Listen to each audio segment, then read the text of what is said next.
2024년 출생아 수는 23만 명대 후반, 합계 출산율은 0.74명으로 9년 만에 저출산 추세가 반등했지만 인구 절벽에 대한 우려는 여전하다. 하지만 이보다 더 심각한 문제는 출산을 하지 않는 것뿐만 아니라 낳으려 해도 낳을 수 없는 난임 부부가 급증하고 있다는 점이다.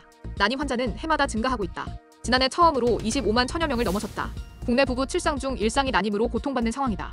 고려대학교 구로병원 산부인과 김용진 교수는 임신 가능성은 임신 계획을 시작한 지 1년 이내 약 85%, 2년 이내 약 95%에 이른다며 막연히 언젠가 되겠지 하다 때를 놓치는 경우가 많다.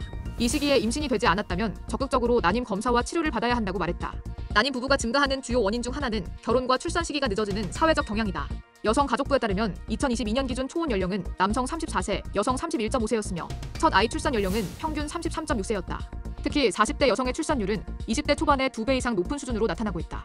김 교수는 출산 연령의 지연은 난임과 고령 임신 증가의 주요 원인이라며 저출산 문제와도 직결되기에 정책적 대응이 필요하다고 강조했다. 여성의 가입력은 20대 중반에 정점을 찍고 35세 이후 급격히 감소한다. 한국보건사회연구원 조사에 따르면 초혼 연령이 35세 이상인 여성의 3명 중 1명이 난임을 경험했다. 2022년 기준 35에서 39세 여성은 전체 난임 치료 여성의 39.2%를 차지하며 40대 여성의 난임 비율도 지속적으로 증가하고 있다.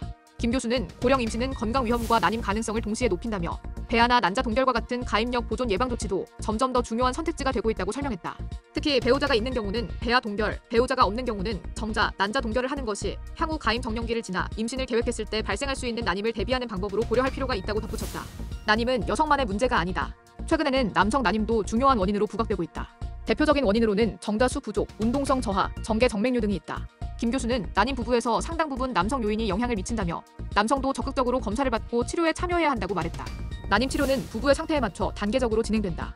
먼저 배란 유도가 시행된다.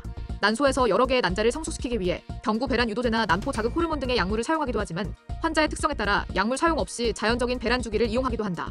인공수정은 운동성이 좋은 정자를 수집해서 자궁 내에 직접 주입해 자연 수정을 돕는 방법으로 나팔관에 이상이 없거나 자연 임신이 어려운 경우에 시도된다. 배란을 유도해 성공률을 높이는 건데 신체적 부담이 적고 상대적으로 간단한 시술이다. 그러나 나팔관에 문제가 있거나 정자 수가 적을 때는 한계가 있을 수 있다. 또 다른 방법은 시험관 아기 시술로 정자와 난자를 체외해서 수정한 뒤 건강한 배아를 자궁에 이식하는 것이다. 이 시술은 정자수나 운동성이 크게 저하된 경우, 나팔관이 막힌 경우, 유전자 검사가 필요한 경우에 효과적이다. 시험관 아기 시술은 성공률이 높지만 흔히 주사제 투여를 반복해야 하며 난자 채취 시술을 받아야 하는 불편감 등이 따를 수 있다. 김 교수는 단계적 치료는 신체적 경제적 부담을 최소화하며 성공 확률을 높이기 위함이라며 부부의 상태에 따라 적합한 치료 방법을 신중히 선택해야 한다고 조언했다. 난임 치료는 신체적 부담뿐만 아니라 심리적 스트레스도 동반된다. 김 교수는 난임 치료의 성공 여부는 부부의 협력과 지지에 크게 좌우된다며 서로 소통하며 함께 노력하는 태도가 무엇보다 중요하다고 강조했다. 또한 난임 치료 비용도 만만치 않다. 난자 동결과 같은 예방적 조치는 건강보험이 적용되지 않아 경제적 부담이 크다. 이에 따라 정부의 정책적 지원 확대와 사회적 인식 개선이 절실하다.